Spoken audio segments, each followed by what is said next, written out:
这个黑人怕是疯了，因为他要偷听白人的商业机密，他每次都专挑银行门口下手。不过他只为有钱的白人插血，他故意放慢插血速度，只为听到更多关于赚钱的信息。当客人一走，他立即拿出本子记下，比起那点擦鞋的小费，这些信息要有用得多。他从小就知道赚钱的重要性，立志用白人的方式赚白人的钱。在那个年代的美国德州，黑人被严重歧视，他们创业处处受阻。当男孩把笔记本交给父亲，面对儿子过人的智慧，父亲没有半点欣赏和高兴，而是恐惧和认命。他直白地告诉男孩，就算你有顶尖聪明的头脑，也不可能在这里赚到钱。可男孩没有因此放弃，他坚信自己一定可以用白人的方式生活。20年后，威尔带着妻子和儿子来到美国洛杉矶，这里的种族歧视稍微薄弱一些，他希望能在这里起家，但初来乍到他们没有地方住，一家人只能蜗居在叔叔的棚屋里，这里狭小又脏乱。威尔不想让儿子从小就住棚窝，他对妻子发誓他们很快就能搬出去。第二天一早，威尔就从房产中介干起，挨家挨户地寻找需要出售的房子。他敏锐地发现，这里的黑人区已经人满为患，但白人区还有很多房子闲置。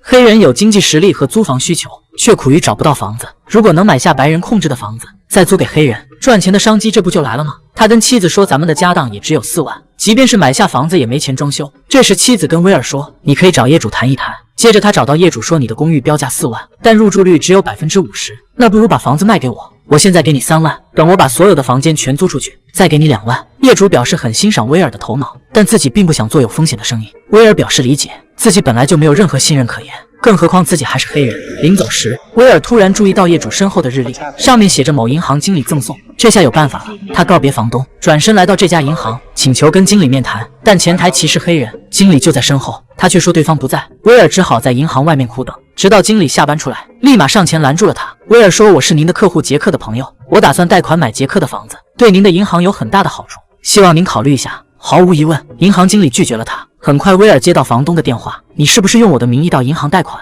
他只好大方承认并礼貌道歉，但出乎意料的是，房东不但没有指责他，还同意帮他贷款，明知不可为而为之，正说明他有绝对的信心。房东相信这人能成大事。几天后，威尔利用银行给的第一笔贷款，买下人生中的第一栋公寓，但随之而来的还有源源不断的麻烦。这天，白人老太太刚回家，就发现门口蹲着俩黑人，她破口指责两人偷东西。威尔赶紧解释说自己就是来装修公寓的，老太太依旧喋喋不休，认定这俩人是贼。威尔只好说这座公寓都是他的。老太太气得脸都歪了，气冲冲地回了家。很快警察找上门，他们说有位老太太报警，威尔冒充公寓的主人，实际上就是个小偷。在那个种族歧视的年代，警察当然向着白人说话，但威尔早有准备，他从怀里掏出了房产证。警察一看房子果然是他的，他们只好灰溜溜地走了。这天晚上，威尔再次回到公寓楼，那个老太太再次叫住他，让他6点后不准来这里。但威尔毫不生气，6点后不能进来的是装修工，他现在是住户，想什么时候来就什么时候来。老太太气得半死，第二天一早就趾高气昂地从这里搬走。他觉得自己的白人血统高贵无比，黑人不配跟他住在一起。但他前脚刚走，这里就住进一家黑人。很快，原本控制一半的公寓全部住满黑人。威尔很快将剩下的2万美元交给了之前的房东，而房东非常看好威尔的能力，提出跟他一起打拼，他们可以一起搞个房产电话销售。威尔负责在背后洽谈业务，房东负责出面签约。这样一来，谁也不知道跟他们合作的竟然是一个黑人。他们五五分账，互不干涉，两人很快达成一致。在他们的坚持不懈下，事业如日中天，两人名下的房产也越来越多。威尔也带着家人搬进了大别墅。然而往往这种时候，导演会安排一些意外。跟威尔联手的房东突然死了，他所有的财产被太太继承，而他的太太是个不折不扣的种族歧视者，他拒绝跟黑人有任何往来，妄想用极低的价格收购威尔手里的产权，这是极其不公平的。但不这么做，对方就要诉诸公堂，到时候威尔必输。没有哪个法庭会向着黑人说话，除非他能找到证明自己跟房东合作的关键人物。威尔找到给自己贷款的银行经理，但他已经跟房东太太秘密联手，拒绝威尔的谈判。威尔气得转身就走，可来到银行大厅，他忍不住环顾四周，仅仅因为肤色的原因，他的行为屡屡受限。偌大的银行也不过是白人敛财的工具，凭什么黑人在这里低人一等？威尔突然有了主意，如果我买下这栋楼，那就没有人敢继续歧视我。但他没有那么多钱，只能找人合伙。在黑人处处受限的洛杉矶，他能找谁呢？威尔想到之前的富人乔老板，他虽然含着金钥匙出生，但因为是黑种人而饱受歧视。威尔将自己的计划全部说出，他要买下洛杉矶最高的大楼。乔老板震惊了，从来没有一个黑人能够买下洛杉矶市中心的大楼。他觉得威尔在异想天开，但掌握了这栋大楼，里面的12家银行都会为你服务，他们再也不会因为肤色而歧视你。你要用钱，他们也会乖乖给你贷款。这样一来，等于所有的白人都在为你服务。乔老板不得不佩服威尔的谋略，但仔细一想，他们毕竟是黑人，根本无法正式出面洽谈，因为白人不可能跟他们做生意。他们需要一个能真心帮他们出面的白人，而威尔早就想好了人选，那就是一直给他打工的兰普。他从不歧视黑人，而且心地善良，只不过金融类的知识匮乏。但这不是问题。威尔跟乔老板开始对兰普全面培训，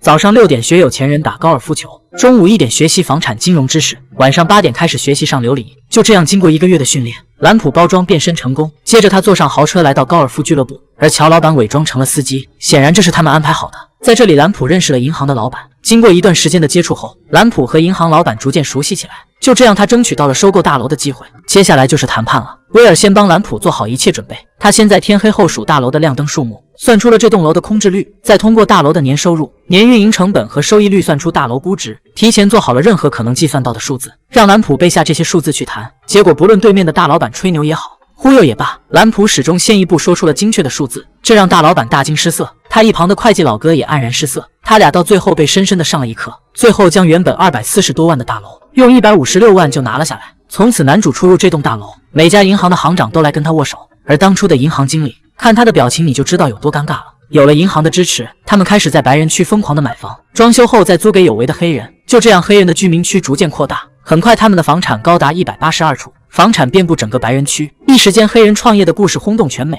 两人甚至受到了副总统的贴切。而威尔的野心继续膨胀，他把自己的事业发展到了德州老家，那里是种族歧视最严重的地方。威尔用同样的办法收购了德州的很多银行，由兰普出面解决所有的事情。威尔和乔老板负责幕后操盘，他们的产业帝国越发壮大。不同于之前的银行业务，他们打破了贷款的门槛，让很多有为的黑人用贷款的第一桶金发掘自己的事业，过上了更好的生活。但久而久之，他们的处境越来越危险。贷款给黑人的事情暴露，老行长的儿子悄悄调查，他们发现银行的背后竟然是2个黑人在操控。这对老行长的儿子来说简直就是侮辱，他毫不犹豫地向政府举报。一旦所有的白人知道真相，威尔的事业将毁于一旦。很快，财政稽查部门就找到这里，他们发现银行有32笔不良贷款，以营业异常为由，直接吊销了银行的营业执照。而威尔跟老乔被指控诈骗，当场逮捕。在法庭上，全部由白人组成的陪审团控诉威尔把白人的钱给黑人花，他们一字一句都在声讨黑人，仿佛黑人就没有权利活在世上。威尔再也无法忍受，他猛地站起来说道：“不能贷款就买不到房，不能创业，